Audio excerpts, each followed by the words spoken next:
carine, dobra nam je policija, rekli su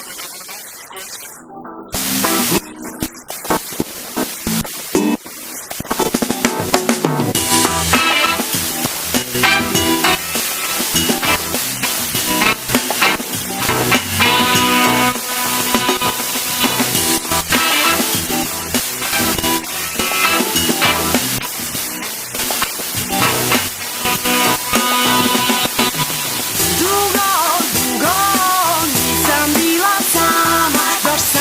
da sa sobom razmišljamo sutra i da samo ležim, gledam kako se kreće po plafonu svetlo što se odbija.